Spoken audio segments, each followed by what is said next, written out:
Well, look, first of all, thank you very much for taking out time. I know it's always difficult. Everyone's busy these days to actually make webinars, but we're talking a particularly important topic, I think, today, and we've had a number of people register for the event, so I'm quite excited. We've got a great panel that's joined us. If you haven't joined these sessions before, for those that perhaps haven't been to a webinar with Pimento, a huge welcome. I'm Stephen Knight. I'm the CEO and founder of Pimento. We position ourselves as an indispensable partner for brands and businesses looking to find the right agency partners, and we do that for free. And we've been doing it now for some 20 years. Today's event will be recorded, so please smile throughout, turn your cameras on and so on. Do remember to use the chat box. It's at the bottom of the screen, little green box there. As ever, we want to try and make the session as interactive as possible. If you've got questions, please do ask throughout. Don't wait to the end. Just raise them or raise your hand or put a question into the chat box. So today's deep dive is into the evolving world of PR and its bed friend social. In the next hour, we aim to, I guess, discuss and demystify and just, these two disciplines, why they are no longer separate channels, and witness some of the more impactful campaigns that have been built around a unified strategy in the last couple of years.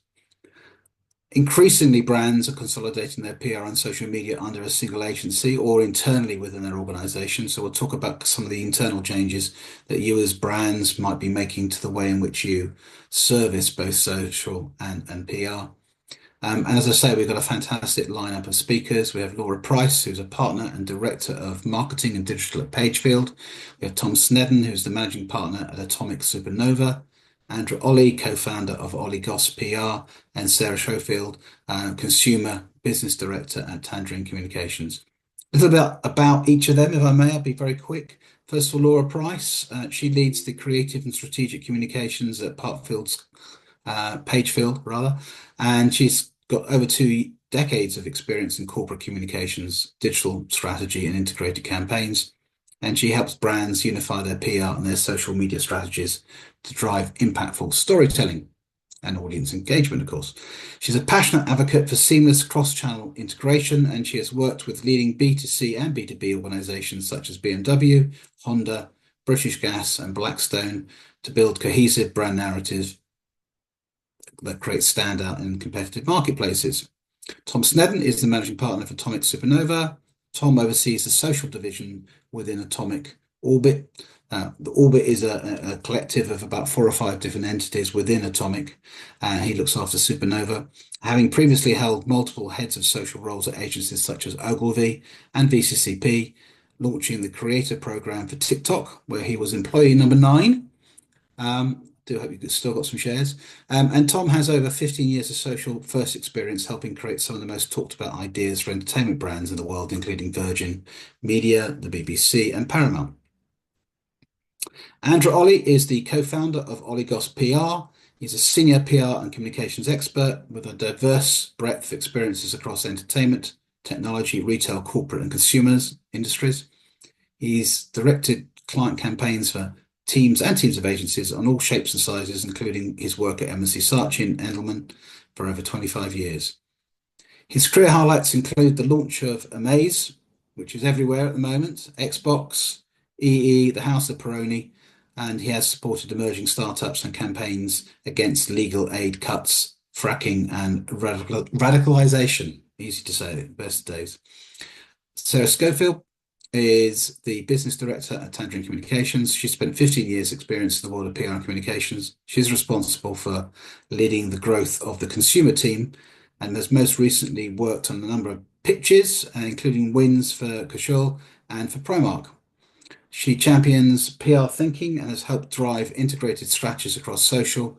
Recent client work includes leading PR and social campaigns for the likes of Specsavers, Bodyform, and Pizza Hut. So we've got a great section from the industry with people coming from different backgrounds, from corporate backgrounds, consumer, B2B, both on the social side, PR side, and obviously United.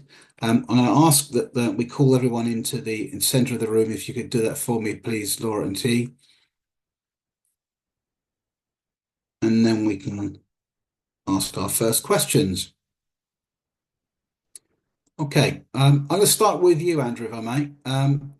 Kind of the context for today's conversation is really why integration in these two areas particularly matters. So, why do you think that's changed? Why is it more critical that PR and social media need to work in harmony? What business impact does this integration have? Morning, everyone. Yeah, I guess the starting point for me is the purpose of PR is to both promote and protect companies. And why are we doing that? Because we want to build brands and we want to drive sales. And social media is an absolutely essential bedfellow in that process. It's a key part of your shop window, especially in the good but both the bad times. And I think social media, the best social media for me, probably either entertains or educates. And as things have developed, there's such a probably tsunami of paid content that whereas PR embraced social when it started to explode, I think social now embraces PR just as much, because having that editorial eye really does make sure that the narrative in the content you produce will punch through. Thank you. And Sarah, you could build on that for me. I mean, is there such thing? Is there a difference anymore between PR and social? I mean, for us, I think where we sort of start with this is that we look at what we're trying to achieve, right? And there's this desire to show an outcome that makes a difference to the business through comms channels. So when we look at kind of that within the industry, brands typically have answered questions by looking at outputs, but we need to look at outcomes in order to drive that business impact. So in that sense, PR and social working together is more critical than ever, because ultimately what they're doing and what they're delivering is there to drive business outcome, and that measurement needs to be integrated in order to prove that. Okay, but I mean, it for you then, they are still separate channels and separate skill sets. Yeah, for sure. I mean, they play different roles in a sense, right? So for us, typically in the shape of a campaign, PR would generate a wave of noise for a shorter, more intense period of time, whereas social tends to generate that constant conversation and that kind of wave of noise afterwards. But it's the combination of those things that drives that consideration and that business impact and success. So while they each have their own areas, ultimately the synergy of both of them and sort of driving the need to show that business outcome is what and where we look at it, and how sort of we then look at attention strategies and what drives that and how we capture that attention for audiences. Okay, thank you. Well, and I turn, if I may ask you a question, Laura. In your space, obviously, you're dealing not just with corporate clients, but I mean, a lot of the work you do in corporate reputation and within the sphere of um, crisis management and so on and so forth, you are traditionally dealing with comms teams. You're working with the PR team. Um, how are you basically setting yourselves up internally to be able to manage across those two channels? Do you have an integrated approach that allows you to be able to do that, or the PR and the social team acting and working as one? Thanks and good morning, everybody. Lovely to be here.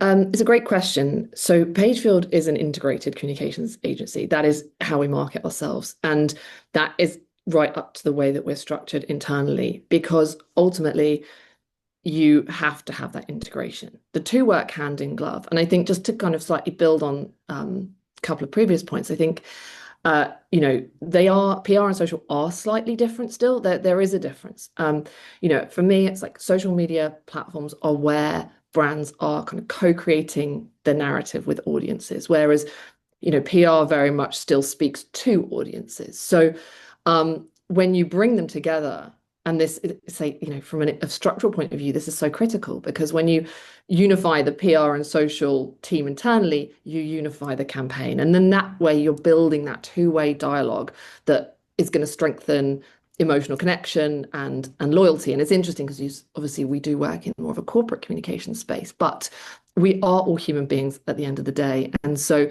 even if you're talking to a political stakeholder audience, MPs are still real humans. Maybe it's not always obvious, but they are, and they still make decisions emotionally. So you need that unification of PR and social media, both structurally and in terms of, to Sarah's point, that the outcomes.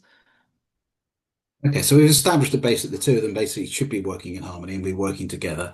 And ideally, is as an agency, and I guess we'll come on to talk about client organizations, you need to be structured so you can get those synergies and collaborate and work strongly together. Do you have some examples, perhaps, Sarah? Give an example of where integration has helped to amplify the results of a campaign? Yeah, I mean, we work with various different clients, and some of their PR and the social team sit separately, and some of them work together as one. Ultimately, for us, it comes back to this point of sort of brands are failing to cut through the noise and capture and retain that attention. So where we've seen the most success is making sure that we sort of start at the heart of the audience and look at that audience first mindset, because ultimately attention lives where your audience does. So for Specsavers, for example, for us, that's a massive part of what we do. Audience first, branded content with that publisher entertainment mindset that drives that measurable outcome that I keep coming back to. And then secondly, with that, what goes hand in hand is the alignment of those key stakeholders within the business. So where you don't have, with Specsavers, the team is one now, the PR and social team is one. But for a lot of previous to that, a lot of clients and, with Specsavers as well, they were in silos. So it's about making sure that you're uniting that PR and social thinking within the wider comms mix, working together. So even if you're not the same team, you've got the same outcomes, the same measures, you're working towards the same objective. And when we do that, we've seen success. And with Specsavers, one of our recent campaigns, Best West Team, that's where we see increase in purchase intent, increase in effectiveness and driving consideration. Okay, and you obviously you won awards on the back of that and have been able to demonstrate the added value of doing things together in a way by bringing both teams together. Andrew, you've also got, I think, some examples of where your clients have restructured their organizations so that they can actually have a much more PR and social strategy. Yeah, I think that's fair. I mean, I was just reflecting that when social started to explode, if you were sat in an agency, it'd probably be the youngest person in the room with the best haircut was sort of left to get on with it. Whereas it's a vital seat at the table now. And that we're delighted to have worked with Amaze now for nearly 6 years. But God, if we didn't have an integrated team when we launched in the middle of a pandemic and everyone thought it was a scam and questioned who these American chancers were, it never would have worked. And it depends, I think, where your business or brand is at, because if you're starting from scratch and you're launching, you don't have that trust. People are ultimately going to comment on you straight away, and they will look at your shop window and expect you to engage. So I think it's a key part of why Amaze has grown. And they've given away 38 houses, they've given away nearly 100 million to charity in a sector which is still pretty much a bit of a wild west. There's nothing to stop any of us on this call attempting to raffle our home off and then apologizing profusely that in the end we didn't quite sell enough tickets. So to build this brand to the point that it's got, we've had to work closely, and social couldn't be a reactive thing. We had to sit around the table and go, right, how is this beast going to work? And we all need to have a plan and a schedule with this.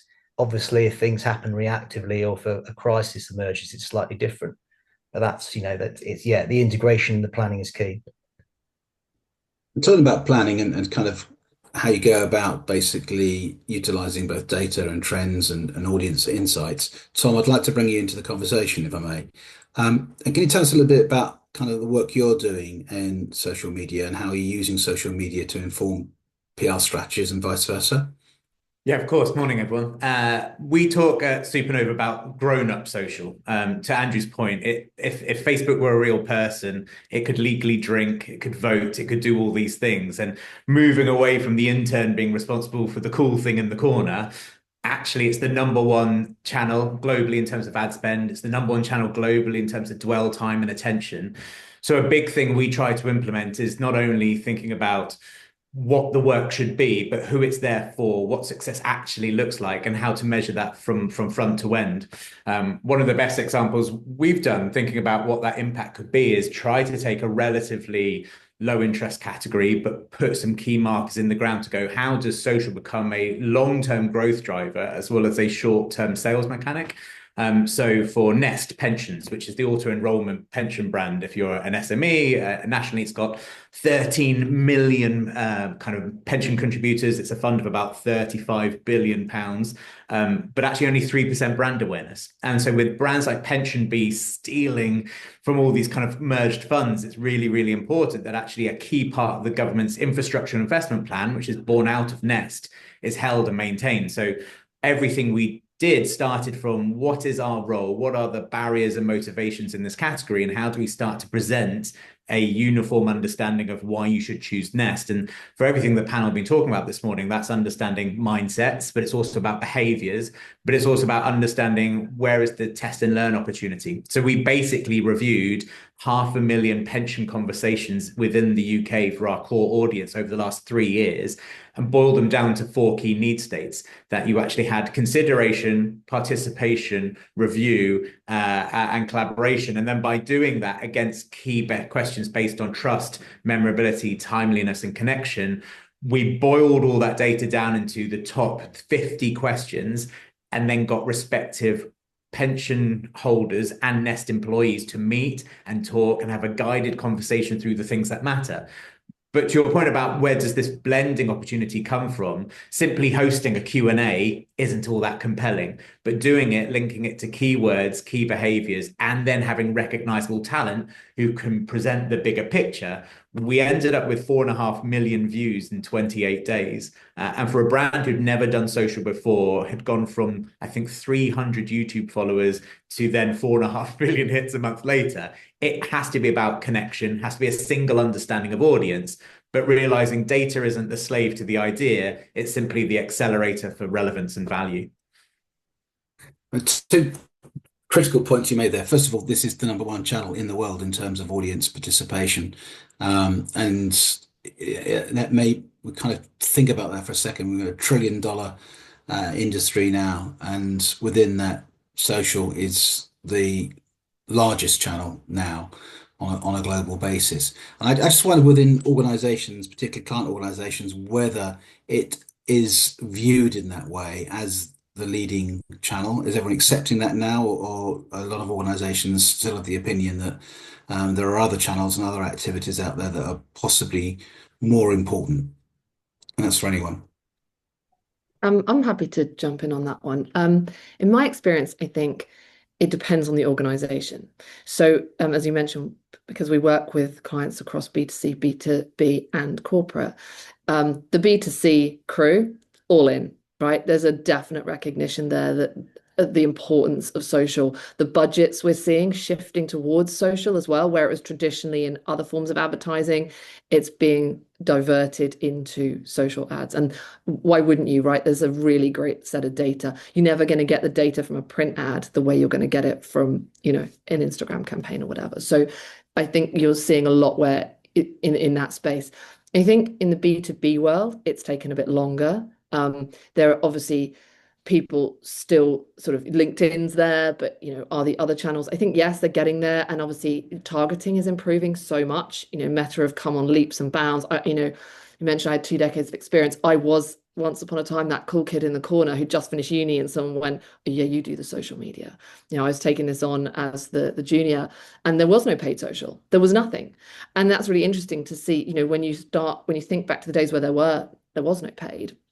Realistically, it was PR, essentially. It was all about relationship building. It was all about engagement. And I think what I'm loving is that we're coming almost full circle on that now. It shifted away a little bit. It was becoming quite broadcast for a lot of companies. They'd sort of moved away from that conversational piece, but it's definitely headed back there. The corporate people are still not necessarily seeing social media as a core channel for them.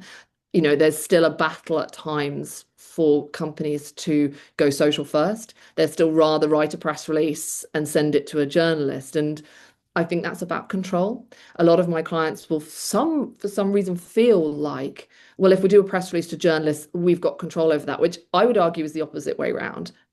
Actually, you've got no control. You have no idea what they're going to write, and you sort of take your life in your hands and hope your relationships are good enough and the narrative's good enough to see you through it. Whereas social, it's your own channel. You can control your narrative, that you can put your story out the way you want. So I think there's a spectrum of at this stage, and B2C is the furthest along, corporate the furthest behind.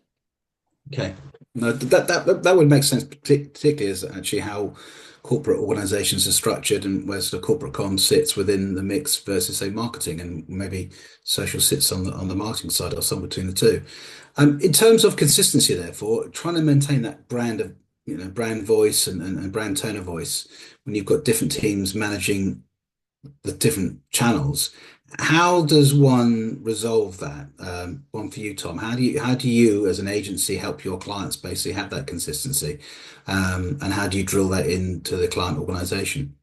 One of the things we spend a lot of time on, and it's kind of universally held as a philosophy at Atomic as a whole, is this idea of brand building blocks. That it's not about this rigorous list of do's and don'ts, but increasingly it boils down to, at its core, who are you, how do you add value, and how do you consistently show up? Consistency across all channels is such an underrated creative skill set of just reinforcing value and relevance and clarity. So from a social perspective, that's often about the behaviors as opposed to the statements, and moving brands into a brand do. But for us, it starts with a cultural value proposition. How do I add value? How does that become a behavior where you relate? So it doesn't feel like it's this broadcast, I'm just telling you stuff, but it's actually something you want to engage with, something you want to come back to, something you want to have that repeat experience with. But equally, having those brand building blocks then become a really easy way to push against those fragmented objectives of HR saying, oh, could you just put this on social? Or marketing saying, no, just change this. Or brand saying, change the color. Like there needs to be a sense of commonality. And that's ultimately where social and all other channels can come together unified, because actually it doesn't work unless it works everywhere. So for us, brand building blocks are absolutely essential. Okay, well, listen, we've established on this call so far why integration matters and why the channels need to be closer together and people need to work in harmony across both channels. And we've spoken also about the reality of making integration work on a day-to-day basis. When it all goes horribly wrong, because this is obviously we're kind of to this point been talking about a proactive marketing or communications-led strategy that's coming from the client, from the agency. But when it's going the other way, where there's been a crisis, there's been an incident, something has happened, and typically, I guess, we'll come back, I guess, to Laura first in the corporate world. How do you ensure that there is that collaboration between different entities within the client organization and different agencies that may be servicing those clients? One for you, Laura. Yeah, the crisis piece is really interesting because in a crisis, you cannot afford to have silos. My view, well, I think probably most people would agree, realistically today, social media is where your crisis is going to unfold. But I still feel quite strongly that PR should be managing the formal response. I think preparation is always key in crisis, right? You may need to make sure that, ahead of time, you've got your protocols in place. There are those kind of joint plans. PR and social teams are working from the same playbook.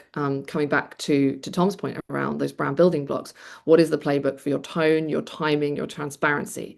That's really got to be kind of front and center of your response. Now, we've obviously got tools like Slack, like Asana, Trello, all of these work project management workflow tools. They can be super helpful, but a lot of the time not everybody's on the same ones.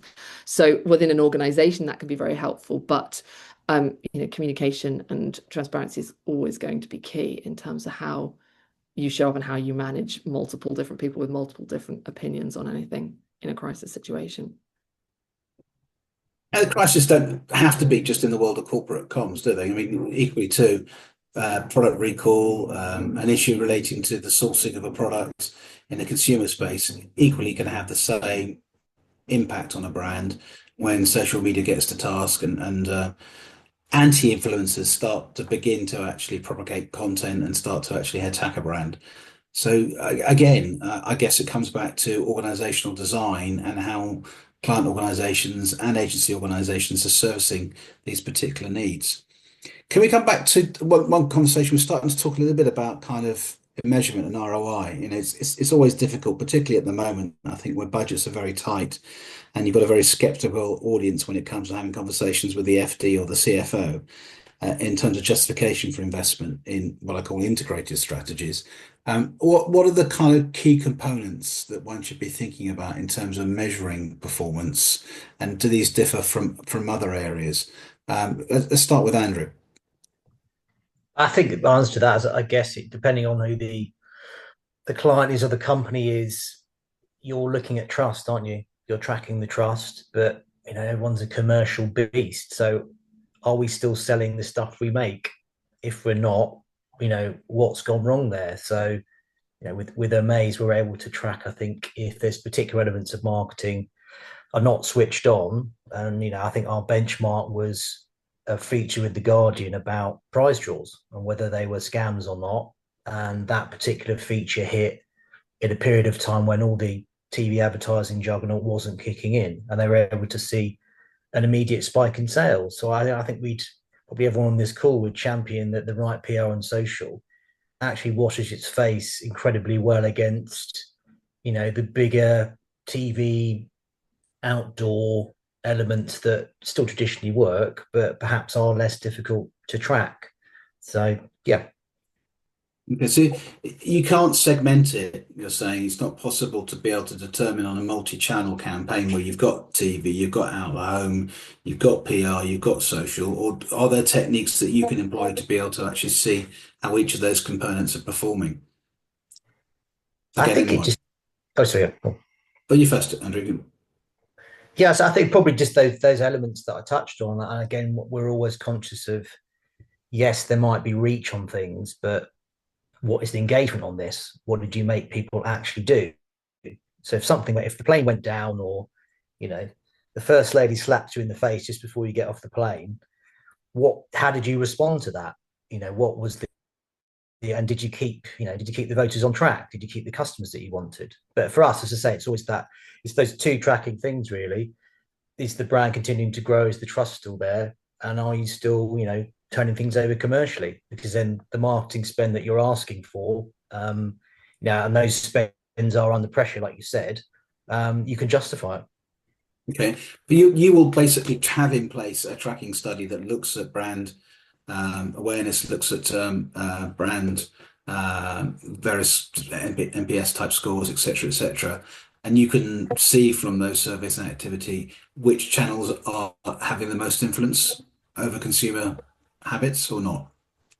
Yeah, it's the channels, and I think particularly with a brand when it's starting to grow, you're looking at everything from Trustpilot right across the board. There are those sort of standard things that how many people are aware of your brand? Do they engage with it? Have they used it? Do they buy it? Do they trust it? I think we're under the cosh more than ever, to prove that we're worth the very reasonable fees that we charge for the work that we do. It's key.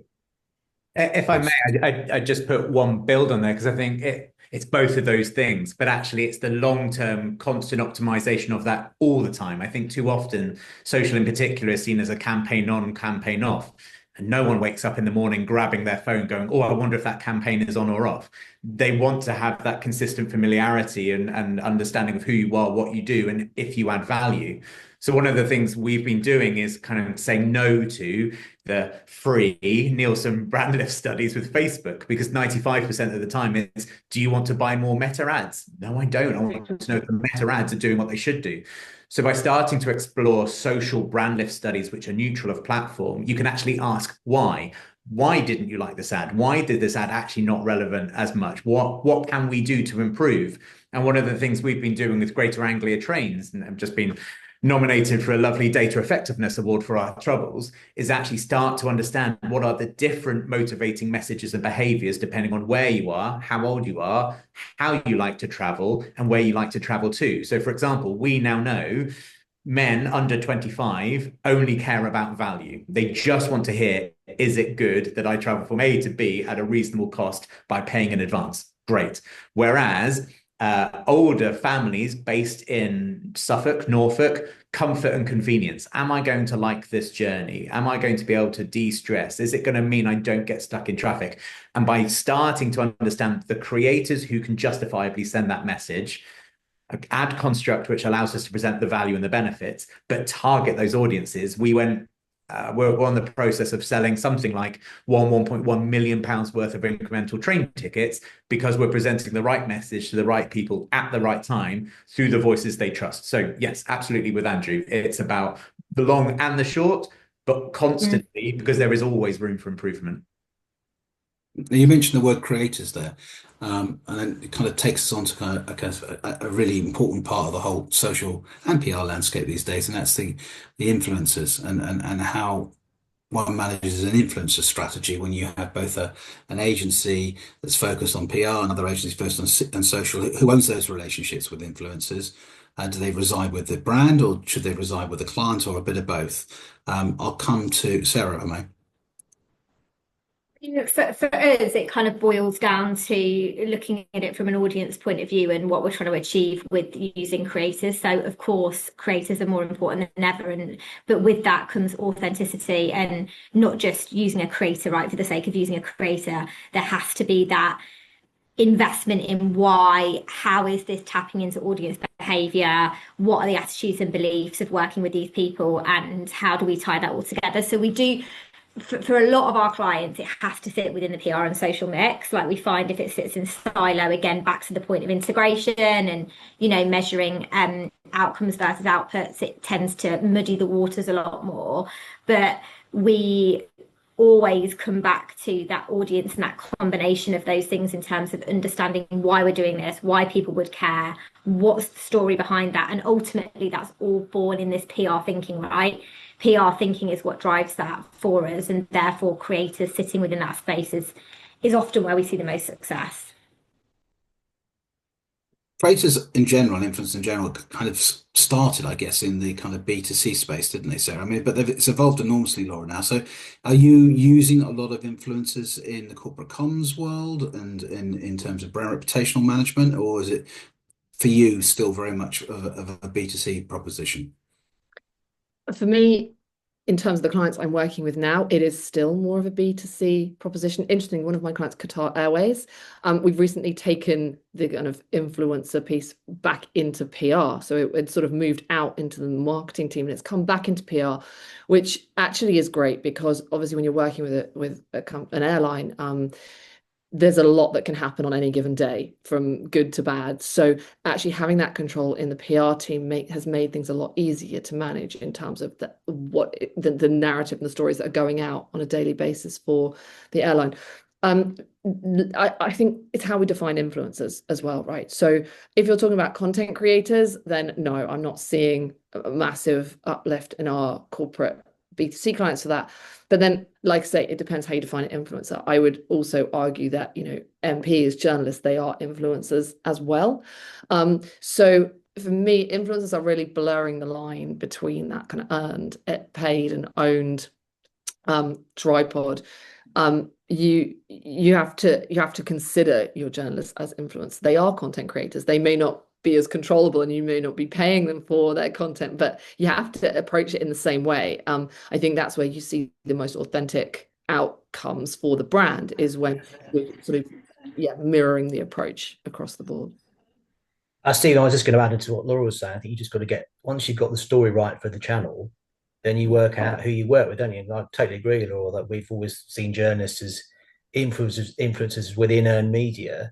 But I think if people are going to particularly discover a brand on social media, then they will look to, someone that they trust or follow to endorse it or, help them find it. Do you guys and girls have any kind of recent examples of doing it brilliantly well and also conversely when it all goes horribly wrong? I mean, that's a big ask, Stephen, to get agencies to admit it's all gone horribly wrong on a. Well, it doesn't have to. Listen, It's not seen it, then we've done our job. It doesn't have to be one of your campaigns where it went horribly wrong. You perhaps don't have to necessarily name the brand, but you can give an example of actually how it might have gone wrong. I think there's always a danger in just jumping on a trend because everyone else is doing it. And some of the worst, most clear fails are when the time and diligence taken to go, why us? Why them? Why the story? And if that hasn't been thought through, it's a massive fail for all involved. It's a fail for that creator because their audience will see straight through it. It's a fail for that brand because it's only the worst of what we're seeing day in, day out of people saying, I don't care, stop interrupting my feed.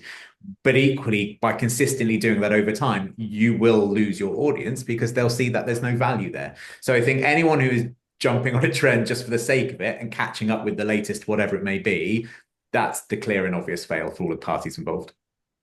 Couldn't agree more. And I think, oh, sorry, Stephen, just to add to that. I think that is where authenticity and really thinking with the audience at the heart of what you do. Sometimes as marketeers, it can be like, oh, well, we'll just do this because that's the process that we need to do. And we're marketers and, influencers is a tick box within that sphere. But actually, is that where the community lies? Does that feel authentic? And what we do a lot of is we work with the Diversity Collective, who are a group of people that aren't marketers, that will look at things from a completely different perspective, because ultimately I think that's one of the biggest, the most famous things that goes around LinkedIn all the time. People don't care what your brand wants to say, really, right? Like that's the biggest failing in marketing. So if you're not looking at it with the audience and who you're targeting's viewpoint in mind, you're at risk of really missing the mark. And I think, to echo what Tom said, that's where a lot of brands do go wrong, because they broadcast that messaging versus actually thinking about how they can reach them in an authentic way. Yeah, it's a great example in answer to the question that Rebecca's asked. She said, looking at strategic implications for business leaders, how important is it leadership is visible on social, and does their absence affect brand perception? So, I mean, for me, the most recent one is Elon Musk. If he could relive the last 6 months, would he have made the decisions he made? How much positiveness versus the negative impact on being associated with Mr. Trump, and the impact that's had on his brands and his businesses around the world. If you were advising him 6 months ago versus advising him now, what would you have said? No one wants to say that one either. Think before you speak, perhaps, might be the best advice. Well, it's really interesting that this question's come up now, because one of the other people I would classify in the influencer category is business leaders. So having a CEO who is open to talking on social media, LinkedIn is obviously the general mainstay. I remember when Bernard Looney was CEO of BP and leapt onto Instagram in a blaze of glory, and everyone's like, oh my gosh, this is the new dawn. And I use that because it stands out as it was one of the first ones that from a corporate company that had come out so openly and done that. And yet, as soon as he was no longer CEO there, he disappeared.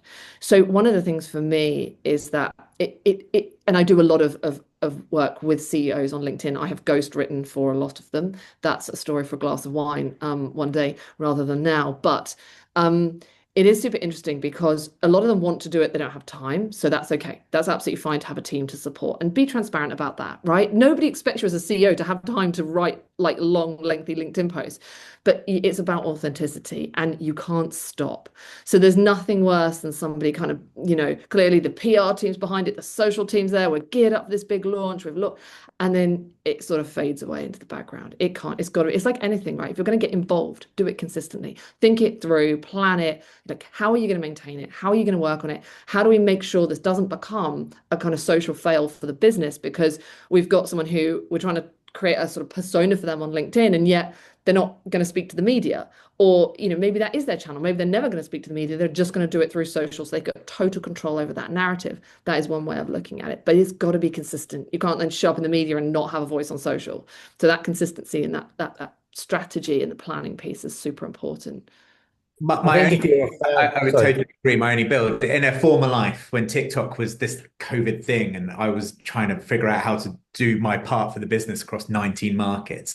Our biggest driver was going, how do you bring in as many new and interesting voices as possible and it not just feel like a copycat? And I think everything agreed 100%. I think there is a difference though between feeling authentic and actually being real, and being real equals being vulnerable, equals showing your workings out and presenting yourself as a real person. There is nothing worse than a staged managed founder, CEO, brand when actually people follow people. They want to feel and hear that there is a human who they can relate to. So a big part of my job in a former life was actually helping business leaders, media figures, sports personalities simply just turn up and enjoy it and feel that actually there's a little bit of freedom to not knowing everything, but being open. So to your point about BP coming in and then coming out again, you want that narrative arc. People want to see the journey or the progression or the ambition being realized.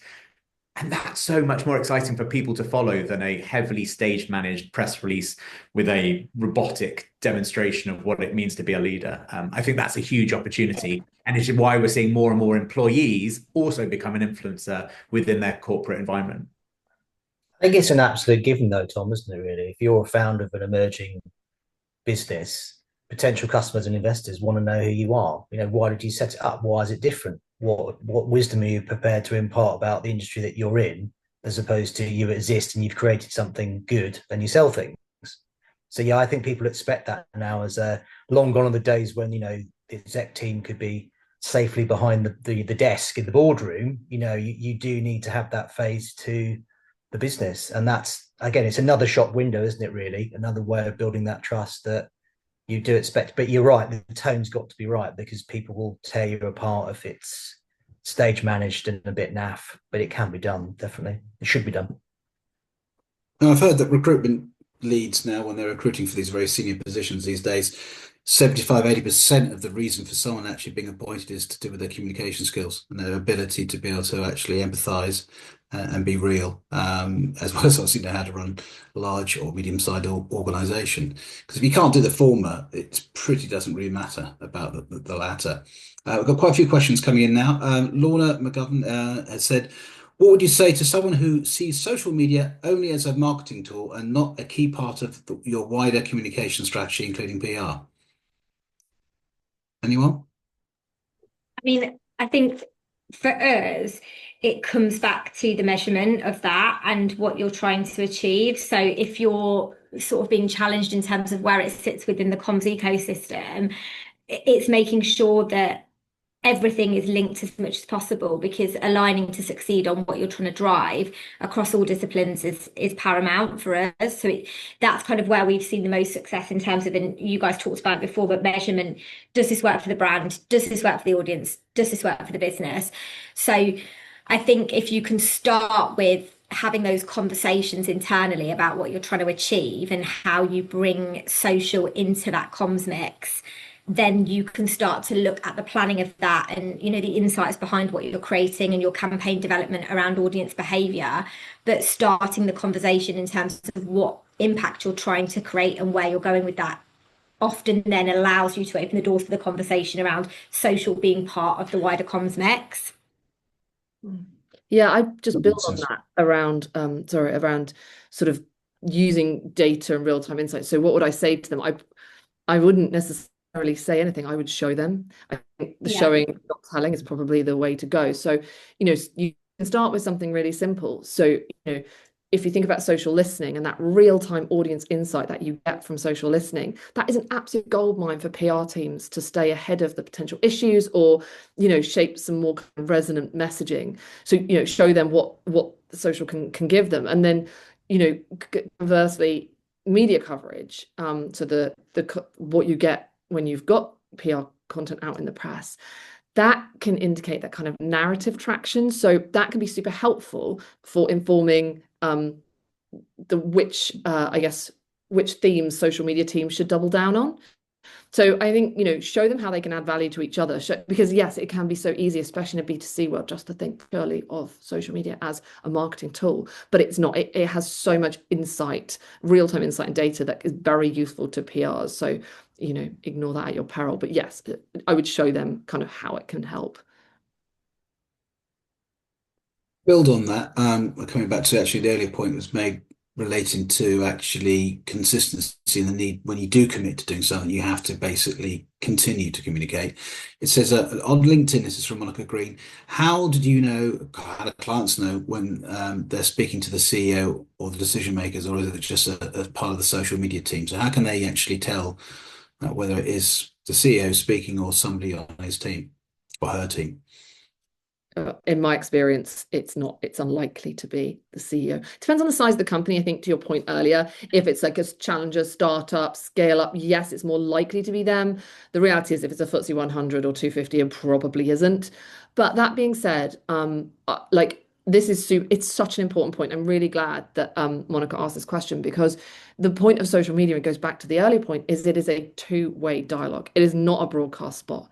So the way that I handle this with my clients is when, yes, albeit it may well be us kind of going, come on, let's post on this, kind of writing the copy and getting some of the approvals and going, making sure that we're, with the CEO when there are events, taking the photos, right, this is what we're going to do.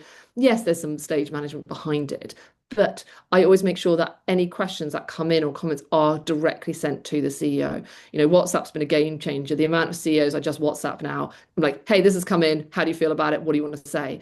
It's become a much smoother process than having to, have a once a week meeting. How should we respond to all of these different comments and questions? So if the team behind it is doing it right, you should be able to get to that person, albeit it may not be them necessarily typing in the exact response on LinkedIn. And the same ways you actually offer up being the press office for brands, do you do the same when it comes to, you do, yeah, so it's part of the same thing, yeah. Yeah, we run CEO workshops for LinkedIn, which are brilliant because, or it doesn't have to be CEO, it could be C-suite, it could be business, whoever you need to be your influencer for your business, the employee influencer. So we run those workshops to give people that kind of understanding of what LinkedIn can do, but then also what's your tone of voice? How do you want to show up? Like, what do you like? So we get that, or we understand how their voice shows up on social, and therefore then that makes that process a lot easier when you're creating content for them. Katie Knight has got I think it's probably an HR question, but maybe not, which is how do you go about integrating PR and social teams together internally when previously they operated quite separately? One of the things we've been trialing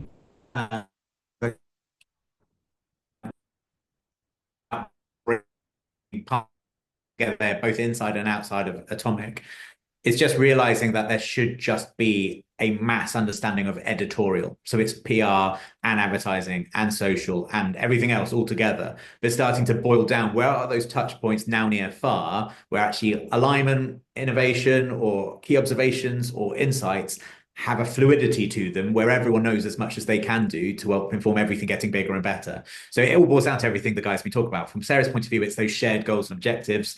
From Laura's point of view, it's having sure that narrative is absolutely key from top to the bottom and all the way through. But it is just inviting all voice contributors to that top table. I find it ridiculous that there is this elitism to the brand sits here and the marketing sits here. And by the way, we'll just inform those guys later. Like, there is a fluidity to this conversation where all stakeholders should be coming together to say, this is us, this is what we're doing, this is how we're doing it. How do we make this the best it can possibly be against these goals, this audience, and this objective? Like, over communication is now absolutely key to making this all work. It sounds like WhatsApp is probably the answer to most of the organizational design questions. Making sure, of course, that if you've got the right people on the group and you haven't actually let someone into the group perhaps who didn't want to be there. Okay, so we've seen so simply starting with one brief. It sounds so obvious, but what Tom's saying there, I think with a lot of clients, we find that traditional advertising is sort of led away and then editorial is sort of bolted on at the end. But actually, if you start with the brief together and get those key stakeholders in a room, like you said, it's not easy, don't get me wrong, it doesn't always happen quite quickly, but actually that change in mindset can drive a completely different way of working and thinking, and editorial is considered at the start instead of as that bolt on. So just to build on that, I think it's such a small change that you can make that makes a big difference.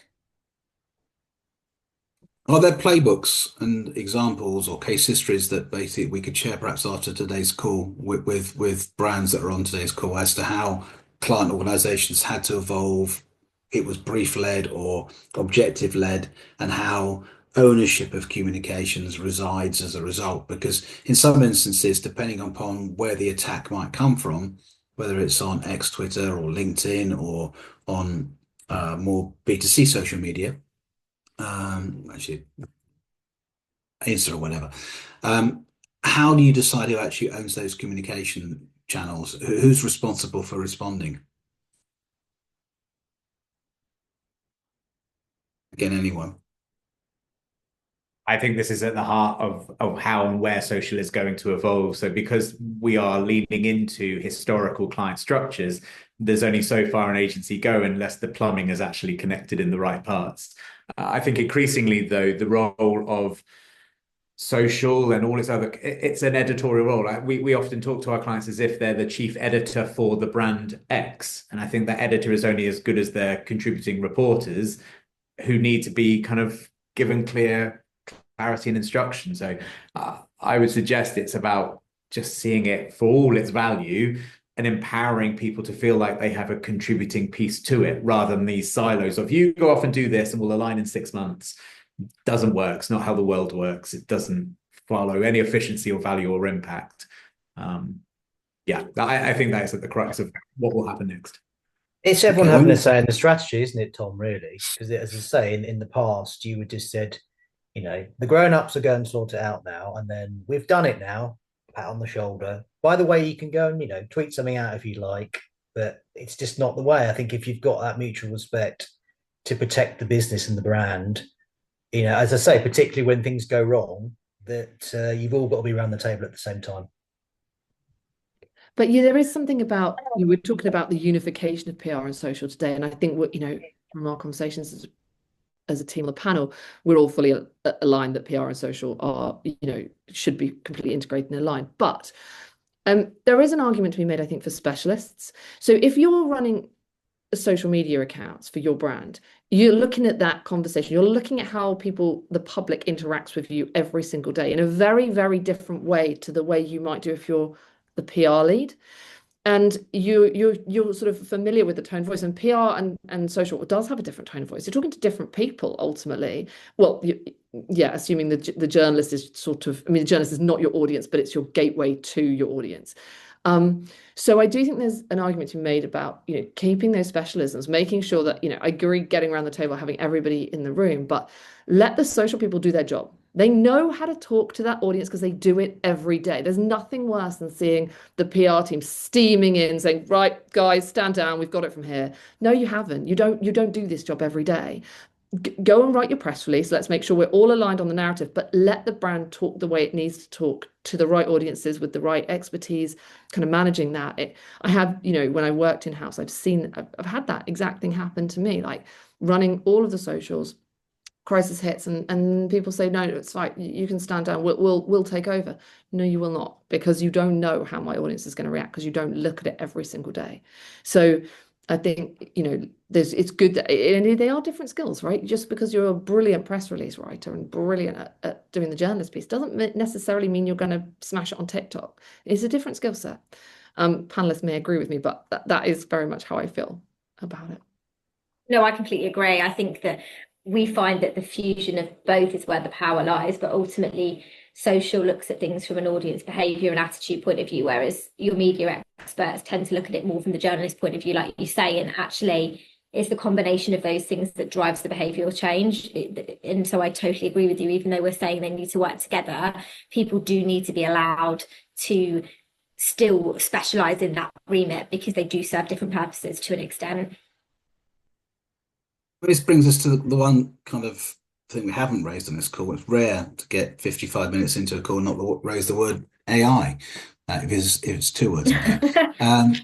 So, I mean, there is, I guess, a danger that AI tries to manage these competing channels in a way that doesn't necessarily understand the audiences in the way you've just described, doesn't appreciate the subtle differences between what a journalist is looking for and what a consumer is looking for. Unless, of course, you can teach them those subtleties and the ability to think in that manner. I think it depends on what you're feeding it, doesn't it, Stephen? I mean, I just think if you communicate a brand effectively, particularly through earned media, people will search. In those days, you would search, and if you found good third parties on search, it's a big tick. Now it's as Google start to sort of sweat profusely about search dying, the computers, wherever they are only as good as what we feed them. So I would argue, as a PR man with an editorial hat on, that we've got to feed in good third-party content, and of course, let everyone who's a normal human being will know some third-party content has an agenda and some doesn't. But I think at this stage, as we look at the edge of the abyss, or actually realize the opportunity that's here, it's what we're doing is more important than ever before, because there's people are actively tuning out of marketing in many ways, particularly people that are coming through. So I suppose what the clients would engage us is that you're a cultural guide, aren't you, on that? We will help feed that in, because you can't ignore it, because it is the way that people will find information about brands. That's just the way of the world. Yeah, I'm exactly right. So there's never been, I don't think, a point in history where having PR and social working hand in glove has been more important, because AI generated answers on search are they not just based on keywords and structured data. You haven't got that. There's a whole SEO team managing that. That's good enough. They'll sort out Google. The rest of us can get on with our lives. Now, obviously the likes of Gemini, of ChatGPT, they're pulling all of their information from the whole of the open web. So whether that is, thought leadership on LinkedIn, it's coverage from journalists, it's, something on Reddit. All of these channels matter, and how your brand shows up. So you need to be singing from the same hymn sheet. You've got to have all the messaging, aligned, or else it's going to confuse the heck out of the AI. And then what is your audience taking away from that? Something that you probably don't want them to. So it's really important that everything is working together, so that you're getting the right outcomes for your customers. I think it's a really good way to say, I was just going to add, sorry, getting into ice, is that as AI develops more, I think as we get to that point when we're putting video and photos in, we're not even at that stage yet. So that's another form of content that we're all creating. So, yeah. Sorry, I'll get down.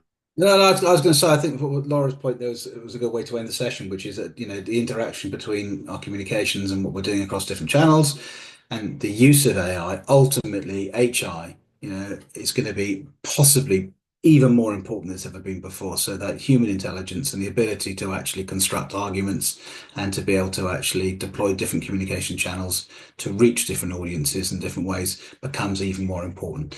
Listen, I'd like to thank our panel. It's been a really pithy, constructive session. Lots of really good outtakes. Some very nice feedback in the chat there from everybody. So going around the room, Sarah, Andrew, Tom, and Laura, thank you for your time. Thank you to everybody who tuned in. I think we had 60 people at one point, which is great. If you've got any questions or you want to follow up with anybody on today's call, just drop me an email at Stephen, that's with the ph.knight @pimento, pimento.co.uk. We have a couple of events that I've been promised I would highlight coming up. We have the Pimento London-based 6 p.m. club networking event next week for agencies. Any agency on this call that hasn't already registered for that event, it's free. It's on Thursday. It's at 6 p.m. Oddly enough, do come and join us. There's a link on the chat. We also have Club 30 next week for our younger members. It's going to be in London. It's a great night out. I'm told. I've never been. Can't think why. And then final reminder, the early bird deadline for the Festival of New Business, which is taking place in October. Seems like a long way away, but the early bird ends on the 30th of June. So if you're helping to come along, if you're involved in your business, if you run your agency, then do take the opportunity. Again, there's a link in the chat.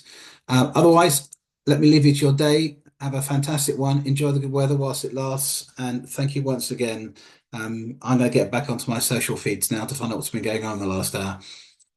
Cheers then. Thank you. Thanks so much. Bye-bye.